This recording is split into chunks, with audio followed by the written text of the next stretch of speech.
The arrival Luciana was looking for something, or rather someone's. After ending a relationship that seemed to have no end, she found herself in a spiral of uncertainty. What once seemed solid and right was now just a jumble of broken memories and promises. Isolation seemed to be his only escape, his only way to breathe again without the constant pressure of other people's expectations. The 28-year-old then decided that she needed a fresh start, or at least a rest. A simple search on his Airbnb page brought up an option that stood out among many others. A detached house on the outskirts of a small town in the United States. Nothing fancy, but exactly what she imagined. Wooden walls, large windows, views of a small forest, and the soft sound of nature in the background. Perfect, she thought. Maybe it was just what she needed. When she arrived at the house, she was welcomed by silence. It wasn't the peaceful silence of a calm afternoon, but something heavier, as if the environment itself was somehow waiting for her. The surrounding trees seemed even taller and denser than she had imagined, and the house, though charming, had a melancholy look, as if it were made to hide more than to reveal.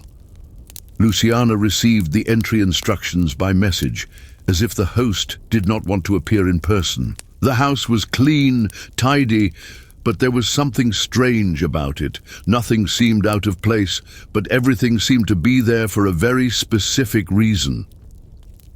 She tried to push away these thoughts, and after a long journey, just wanted to rest. The discomfort was only a passing impression. The house had a peculiar charm. Each corner displayed an old-fashioned but comforting touch. An old fireplace in the living room, framed paintings with old landscapes, and a grandfather clock that marked time accurately, but in an almost hypnotic cadence. Luciana looked at the clock with some curiosity, as if she felt that the rhythm of her seconds was different from the usual, but he pushed the thought away. "It's just tiredness," she said to herself, putting her bags in her room. The room was, in fact, the most welcoming. The large bed with white sheets and a shag rug that covered much of the floor, giving a feeling of coziness. But right next to the bed, a huge window overlooked the garden, and it was there that Luciana began to feel the first wave of discomfort. The view was wonderful, but the trees around it were so dense, so dark, that she couldn't help but feel that she was somehow being watched. She pulled back the curtains, trying to shake off the sense of surveillance, and took a deep breath. "I'm not paranoid," she thought. "It's just that I'm in a new place, and my brain is still getting used to it." And with that thought, he lay down on the bed, trying to rest. The first night was quiet, or at least it seemed to be. When she woke up, she was tense, her body motionless, as if she had been pulled into some kind of torpor. The bed was cold, and daylight poured in through the window, but a sense of unease persisted, as if something still hung in the air. She went downstairs to the kitchen, trying to distract herself and make a coffee. But as he passed through the room, he noticed something curious. The picture on the wall was slightly crooked, as if someone had moved it. Luciana couldn't explain why, but a shiver ran down her spine when she saw that detail so small, but so clearly out of place. She tried to ignore it, thinking that maybe the wind had moved the frame, or that she herself hadn't noticed the position of the painting the night before. But the discomfort was there, always lurking, like a shadow that wouldn't leave her. During the morning, she decided to explore the area around the house. The nearest town was a few miles away, and she figured it would be a good idea to check it out. What she didn't expect was the reaction of some people she met along the way. An elderly lady, upon learning that Luciana was staying at the house, stopped abruptly at the sight of her, and her eyes widened with a mixture of surprise and fear. "Are you there?" she asked in a low voice, almost a whisper. Luciana, intrigued, asked why the lady seemed so surprised, but the woman just shook her head, muttering something incomprehensible before quickly walking away. The woman's behavior made her feel a chill. but she tried to push the thought away, telling herself that she was just being paranoid. That night, the silence of the house seemed even thicker, more oppressive. She lay down on the bed and closed her eyes, trying to get away from the feeling of restlessness. However, something strange happened. She didn't know what it was, but something wasn't right. Or maybe it was just what wasn't there. The sound of the house breathing, the crackling of the beams, the light breeze that passed through the cracks in the window. But there, in that heavy silence, Luciana had the impression that she was not alone. And the more she tried to relax, the more overwhelming this feeling became. She turned in bed, her mind filled with disconnected thoughts and nightmares that seemed to drag on. Something in the house was trying to tell you something. But what? Would loneliness be taking over her, or would it be something more dark? Luciana was beginning to question her choices. The house was exactly what she wanted, or at least it was what it seemed to be.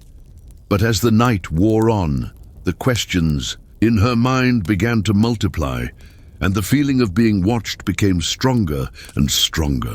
Something in the house was out of place, and she knew she couldn't just ignore it, the mystery of the house. The next morning, the sun came out, but it didn't bring the feeling of comfort that Luciana expected. She woke up feeling more tired than ever, her body rigid and her mind clouded by a sense of claustrophobia. The house, which was supposed to be a quiet refuge, now seemed to be a prison of solitude. The idea of being completely alone in that place was starting to become more suffocating than she imagined. Deciding to explore the city to try to distract herself, Luciana got ready and left through the front door. The path to the city was simple. A small, winding road that cut through empty fields and a dense forest. As he walked, he noticed how deserted the landscape seemed, as if that place was part of an isolated world, far from the hustle and bustle of everyday life. When she reached the small town square, people looked at her with some discomfort, but no face smiled. The atmosphere was tranquil, almost gloomy, as if the whole city was immersed in a kind of collective secret. It was then that she met the elderly lady from before, who, seeing Luciana approaching, made a sudden movement to move away. But this time, Luciana didn't hesitate and went to her. "Sorry, ma'am, were you talking about the house where I'm staying?" Luciana asked, her voice trembling a little, not quite knowing what to expect. The woman, with wrinkled skin and tired eyes, looked around, as if she feared being heard. "Don't go there alone, girl," she said in a whisper, the words coming out with difficulty. "Nothing good comes from that house. Many have already been, and few came out in one piece." "I just want a quiet place to rest," Luciana replied, trying to smile, but the discomfort of the situation was palpable. "It's just a rental house. It can't be anything so strange." The lady made a gesture, almost as if she were protecting herself from something invisible. "I've seen things there, things that cannot be explained. It's not a home, it's a trap." Luciana was silent, trying to process what she had just heard. "What do you mean by that? Who are these people? Why have I never seen anyone leaving or entering the house?" The lady looked at her with a look of pity. "You'll still see. Better go back to the city, girl, before it's too late." Before Luciana could answer, the woman quickly walked away, disappearing into the shadows of a narrow alley. Luciana stood still, her heart beating fast. What the lady had said bothered her deeply. Better go back to the city. It was as if she knew something that Luciana had not yet discovered. But what could be so terrible in a simple rental house?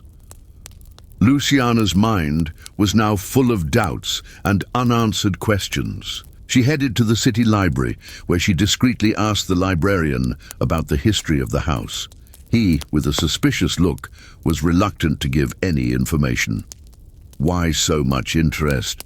What do you want to know about that house?" "Better not to touch old things," he replied, avoiding looking Luciana directly in the eye. Determined to understand what was happening, she went to the only cafe in town, where she found a younger, seemingly carefree man sitting at a table in the back. Sitting next to him, Luciana struck up a casual conversation, asking for information about the house and what people knew about previous guests. The man, seemingly nervous, looked to the sides before whispering, "No one is going to talk openly about it, but people disappear there or change. They are no longer the same after staying in that house. Some of them simply disappear." Luciana felt a chill take over her spine. "What do you mean by change? What happens to them?" The man hesitated, staring blankly at the back of the cafe, as if afraid of being heard. "I've heard of people who started seeing things. They began to hear things that were not there. Those who stayed a long time say that they begin to hear voices, even of those who have already passed away. The house messes with people's heads. You know, you're saying it's haunted?" Luciana asked, already feeling completely out of her comfort zone. "Not quite," he replied, his voice lower. "It's as if something inside the house was waiting. Something that shouldn't be there. Some say it's the host himself, but no one ever really saw him."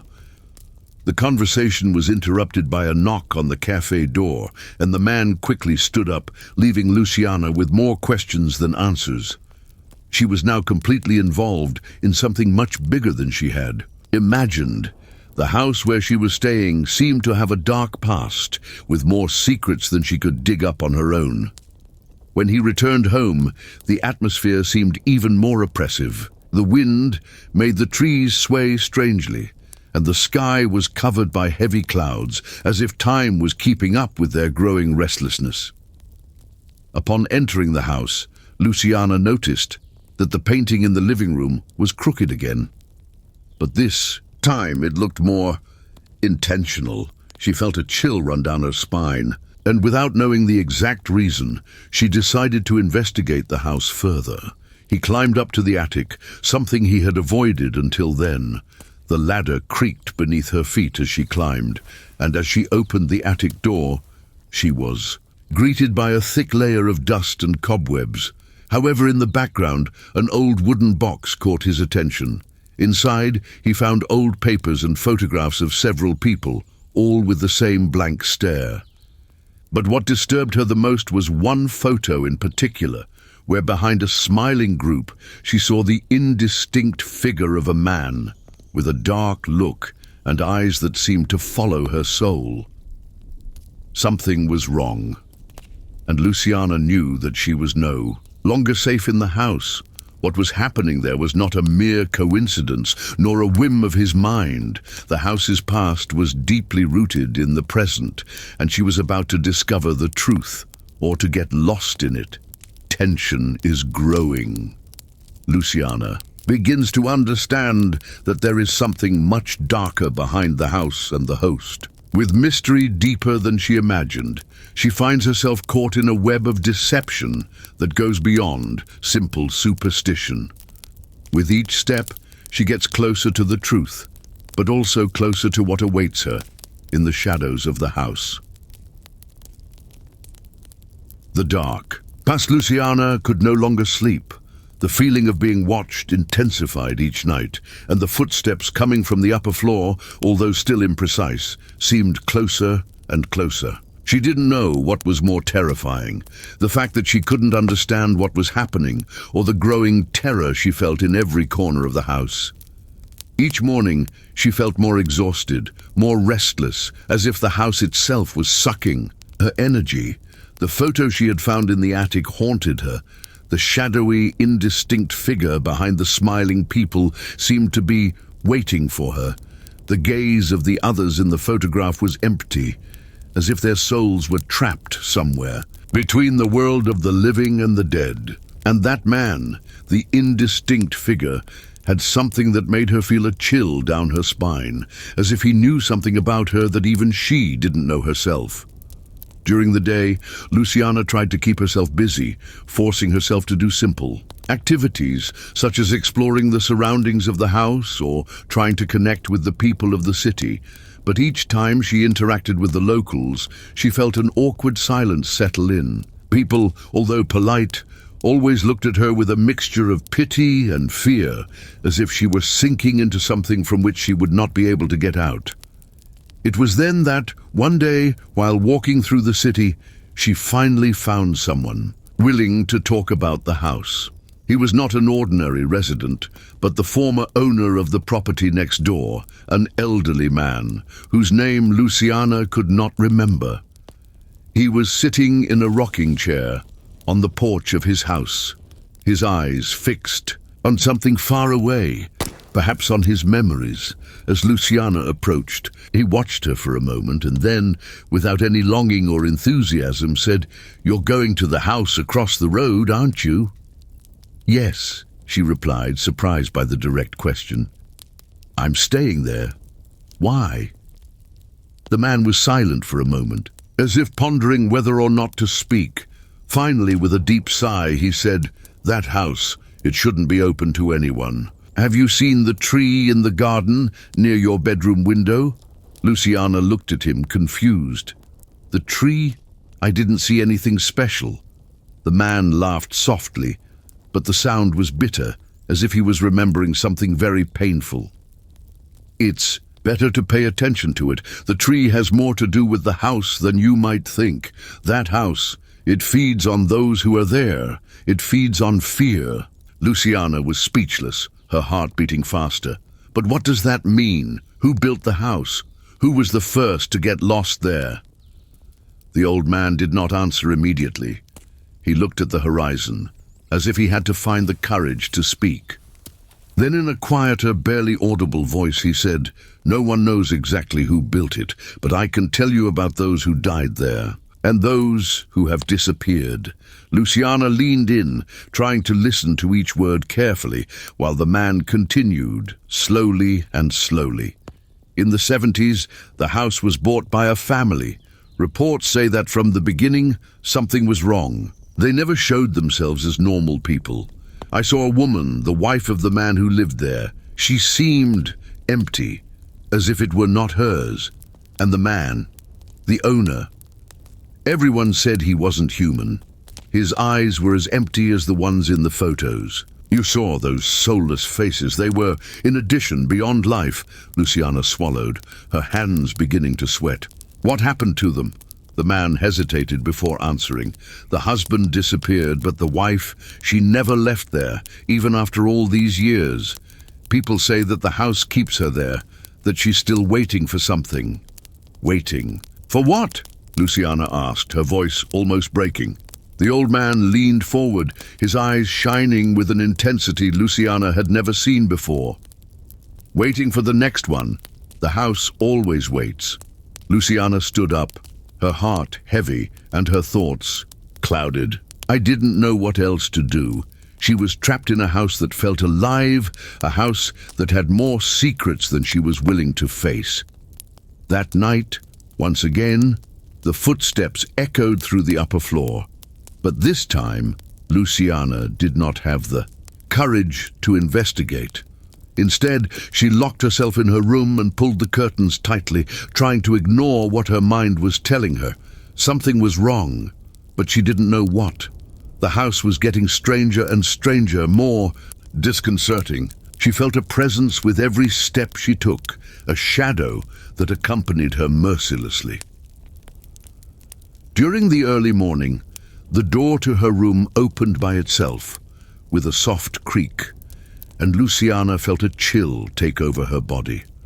When she looked, the mysterious figure's dark eyes were there at the door, the same eyes she'd seen in the photos, but this time she couldn't turn her eyes away anymore. Something was about to happen, and Luciana knew she couldn't ignore it anymore. The dark past of the house begins to reveal itself to Luciana, and she begins to realize that she is in a trap. The constant presence of the mysterious figure and the reports of people who have disappeared before her make her understand that something much more powerful is at play. She's closer to the truth than ever, but the tension only grows. Confronting terror, Luciana was completely paralyzed. The gaze of the mysterious figure, the same one she had seen in the photographs, was now before her, in the darkness of her room. He was there, so close that he could feel his presence, as if he were in every corner of the house, infiltrating her mind. The figure's eyes were empty, but at the same time intense. They seemed to watch her every move, as if they knew what she was thinking before she could even formulate her own thoughts. The air in the room was heavy, suffocating, and Luciana couldn't breathe normally. His mind was scrambling, and the line between the real and the unreal became more and more blurred. The figure did not move. She just stared at her, motionless, while Luciana felt the weight of her presence every second. She wanted to scream, but her voice was stuck in her throat. He tried to move away, but his legs were unresponsive. Fear had completely paralyzed her. It was then that a voice, cold and hoarse, finally broke the silence. "You've never been alone, Luciana," the figure said, her words sounding like a whisper in her ears. Luciana didn't know if she should believe what she was hearing, but everything seemed so real, so palpable, that she could no longer doubt it. She tried to force herself to wake up, to convince herself that it was all a nightmare, but when she looked at the figure again, she saw that it was not a dream. It was real. "Who are you?" Luciana finally managed to ask, her voice weak and trembling. "What do you want from me?" The figure did not respond immediately. Instead, he took a step forward, causing Luciana to instinctively retreat. The sound of his footsteps echoed through the empty house, as if every movement was amplified by the heavy silence of the night. "I am the house," the figure said finally, his voice sounding like a fusion between a person and the very structure of the house. "I am what feeds this place. I'm the one who controls everything here." Luciana was horrified by the revelation. The house was not just a place, it was something more. It was an entity, a being that fed on the loneliness, pain, and fear of the people who entered there. Everything she had felt, the discomfort, the growing paranoia, the visions, all of it was caused by something much bigger than she imagined. "You—" Luciana couldn't finish the sentence, but the terror in her eyes was clear. "I'm the one who keeps you here. I am the one who binds the souls of those who enter my house," said the figure, giving a strange, emotionless smile. "You thought you could get away from everything, but there is no escape from me. There is no escape from what I am." Luciana felt a growing panic. What happened to the other guests? Where are they? The figure tilted his head, as if he was amused by the question. "They are here, with me, on every wall, in every shadow, in every stroke of the clock. They are part of me now, and so will you. There's no way to escape, Luciana. You're already mine." The figure's words hit her like a physical blow, making Luciana feel dizzy and weak. She was surrounded, not only by the house, but by the very idea that everything she had lived through until then was nothing more than a trap that she herself had fallen into. The discomfort she felt was not a figment of her mind. The house, the figure, the host, everything was part of a much larger plan, something that extended beyond what Luciana could comprehend. In a fit of desperation, Luciana tried to scream, but her voice was deadened, as if the sound was absorbed by the house itself. She tried to move, but felt that her body was being pulled back, as if she was tangled in the walls surrounding her. The figure advanced even further, its shadow spreading across the room. "You'll see what it's like to be a part of me. You will feel the pain of all those who have come here before you, all of them, all those who stayed and disappeared. You are now one with them. You will never be alone, Luciana. You are in me, and I am in you." Fear took over Luciana with an intensity she had never imagined possible. The thought of being consumed, of losing her identity forever, was too terrifying for her to face. but there was something inside her that refused to accept that. There was a force, a flame of resistance that still burned in his chest. It wasn't going to be consumed so easily. No, not while there was still a chance to escape. By leaps and bounds, she managed to get up. Each step was an effort. Her eyes were fixed on the approaching figure, but she wasn't going to allow it to be the end. The house watched her, but she would not be a prisoner anymore. Not at that moment. Luciana ran to the bedroom door, feeling the heat of something invisible behind her, as if the floor itself was trying to pull her down. When the door opened, a scream echoed through the walls. But it was not Luciana's scream. It was the cry of something much older, something that had always been there, waiting. She didn't know where she was running. She didn't know what else awaited her in the house, but one thing was certain: she couldn't go back. The psychological. Terror reaches its apex when Luciana is confronted by the house's own entity. The revelation that the house is alive, a force that feeds on fear and loneliness, puts Luciana in a desperate fight for survival. The house and the mysterious figure are closer to consuming her than she'd like to admit, but her determination to escape still keeps her moving. The outcome: Luciana ran down the stairs without looking back. Each step was a muffled scream from her trembling legs, a reflection of her body that was beginning to give in to the pressure of terror that consumed her. The air was thick, and the noises of the house seemed to increase, as if the house were pulsating, alive, aware of every movement she made. Luciana's heart was beating so hard that it felt like it was going to come out of her chest, and the sound of her own beating echoed off the walls with a frightening intensity. She didn't know how far she was going, but she knew she couldn't stop. She couldn't give up for the evil that was chasing her. Increasingly, the feeling of claustrophobia took over her. The walls seemed to narrow as she went, as if the house was closing in, trying to swallow her back. The corridor in front of him stretched endlessly, a winding line that never seemed to end. The doors to his left were closed, some with broken handles, others jammed. The sound of footsteps behind her increased, but when she turned to look, the mysterious figure was no longer there. However, something still watched her. She could feel the presence of something that followed her, that never left her, that was always one step ahead, manipulating her every move. There's no escaping it. There's no escape, she repeated in her mind, but the words didn't convince her. She couldn't surrender to that idea. Not now, not after all that he discovered. She ran toward the front door of the house, the only exit left. When he got to her, he tried to pull her in, but the door was locked. "No!" Luciana screamed, her voice loud and uncontrolled. But there was no one to hear. She pulled the handle tightly, but the door seemed unchanging, as if sealed by the very essence of the house. On an impulse, she pulled away from the door and looked around, looking for some other way out. What was going on? The house seemed to have a life of its own. It was no longer just a physical place, it was a being, an entity that fed on it, that fed on everyone who had tried to escape. That's when she looked down the hall, where a dim light emanated from a small room at the end. The room looked familiar, but Luciana couldn't remember seeing it before. Maybe it was some kind of restricted area. Maybe it was the place where the strongest presence came from, the heart of the house. She didn't know, but she had no choice. She needed to investigate. She needed to find out what was going on there. With her heart racing, Luciana approached the door, which was ajar.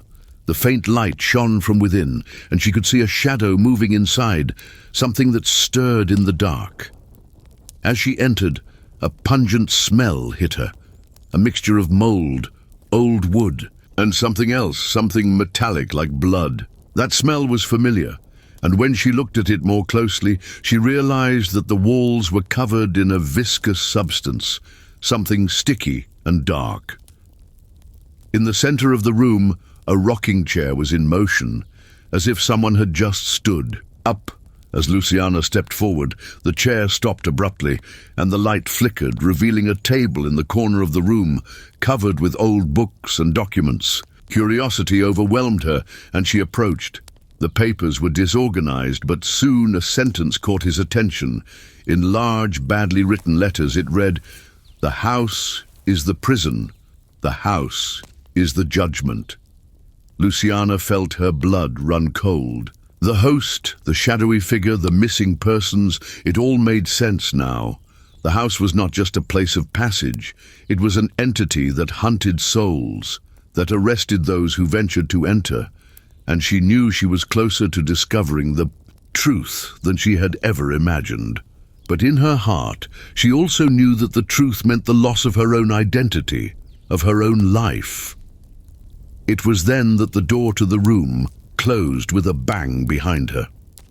Luciana turned quickly, her chest tight with dread. The light went out, leaving her in complete darkness. She heard the sound of footsteps, but they were no longer hers. They were others, heavy, dragged steps, as if something was approaching. She didn't know what it was, but her instinct made her run to the window. She tried to open it, but it was locked too. There was no way out. There was nowhere to run. The sound of someone approaching, was the last thing she heard, before she was enveloped in impenetrable darkness. The house, with its oppressive and deadly presence, enveloped her completely. The mystery. Never ends. Luciana was unable to escape. She was another victim of the house, another lost soul who merged with the place itself. The cycle of the house repeated itself, attracting new victims, all of them in search of something they could never find: freedom. When days later the police arrived at the house, guided by confusing information from city residents, they found the house empty, with no signs of Luciana. But the smell of rot still lingered in the air, and the walls continued to pulsate, as if they were alive, waiting for the next one to enter. The photos on the walls adjusted themselves, the faces of former guests smiling with a blank stare, as if they were waiting for someone else. On the bedroom table, among the cluttered papers, was a new note written in crooked letters. "You are never alone. Hey, you who have reached the end of this mystery, how about being part of a community where the suspense never stops? Subscribe to the channel now, activate the notification bell, and come stay on top of all the stories that will make your hair stand on end. Each new video is a new journey, and you don't want to miss the next one, right? So don't waste time, click there. It will be amazing to have you with us, always connected to the heaviest and most engaging psychological horror. I'll see you in the next video, if you dare.